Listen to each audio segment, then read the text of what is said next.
So you've been a person that has been able to see the future and act on it, make investments into biotech, into scientists that their results of their work isn't going to play out for 10, 15, 20 years. What right now do you think with the wild impacts that coronavirus is having on the economy and things that are changing, what do you think is going to change the most? Where do you see the horizon looking different now that we're heading into a post-corona world?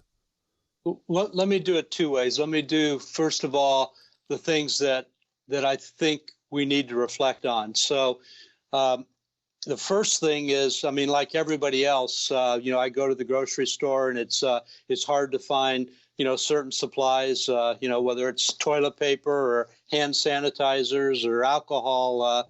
But so far, we've been blessed in this country that the food supply is there. So I can never take it for granted, but one of the things that I just want to put a real shout out for is everybody who is involved in the food production system, and from the farmers and the processors to the folks involved in shipping and transportation to the folks who are stocking the shelves and at the checkout counter. They've been doing a wonderful job, and never want to take it for granted. But, one of the things that in general we haven't worried about is the availability of food. And so many people have, contributed to supplying food for shelters and contributions and volunteers. I think we can look back and say one of the real strengths of this country and one of the real blessings is that we are a food secure country. And, not only can we meet our own demands, but, we ship food to countries around the world. And, at a time like this, I'm glad that's an industry that we haven't outsourced. It's an industry that we can count on. And I think it really points to how important it is. If I can interrupt you there's so you and I have known each other for a long time. And I know that when you and I were both going out and speaking, you had always had a place where you said local matters. You've got to have these other versions like organic and other means of production. And to be totally honest, Robb, I thought you were kind of putting people on about that. I thought you were the head of the large corporation that had to kind of pat the other system on the head to be like, oh, that's a nice thing. But now in coronavirus, I am shocked awake to the idea that we need a variety of food systems. You need people that are producing on the local level so that you can have ways of getting chicken and beef and fresh vegetables that are outside of the traditional system, so that way when we apply the pressure by not having restaurants or not having nearly as many, you have other outlets. So I was very, very shocked by how much my belief in efficiency at all costs was really pretty wrong. Do you feel that sense now that you're watching how the food system is changing? I mean, it's been very resilient. I agree with you 100%. Yeah, I think, as I've always said, I mean, I start from the consumer, and what our role is, I think in the food production system is to meet that demand that the consumer has. Unfortunately, in this country, we have a variety of consumer interests. We have a variety of production systems. We have a variety of both crop and animal products that that fill our shelves and our food supply. And I absolutely believe that that's a strength of our country, to be able to have that kind of local production and different technologies, different paths to production, I think all complement it.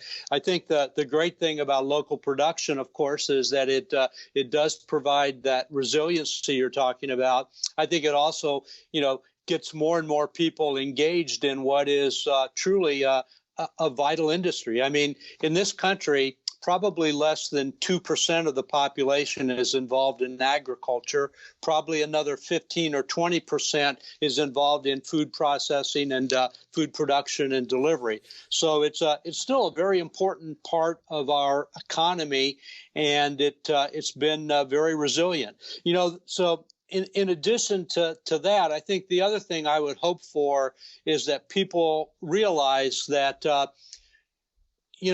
we have had a pandemic challenge like this almost every 10 years. You can go back to AIDS, you can go back to SARS, you can go to MERS, and now the, COVID-19. Nature is always going to throw changes and, curveballs really in terms of new pathogens and new pests. And so for me, one of the things that, again, I'm just so in awe of is how, the advanced scientific tools, whether it's the speed at which we can sequence a genome or the ability to rapidly identify the portion of that virus gene that can allow us to make the best antibodies or the best vaccines. That is now literally done in days and weeks versus months or years just a bit ago.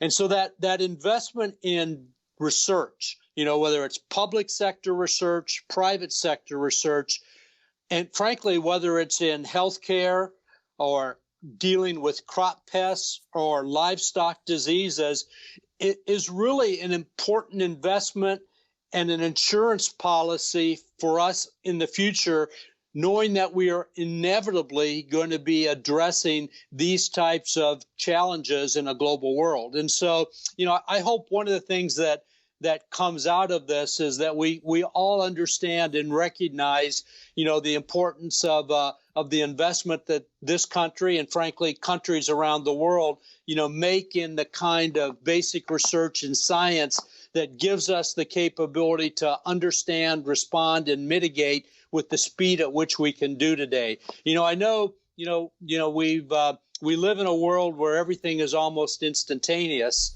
and that's really the expectation. And I look at the scientific response to the coronavirus and where we stand and how many entities around the world are engaged in solutions that you literally can see every day that are coming on the internet or in press releases or on the television programs.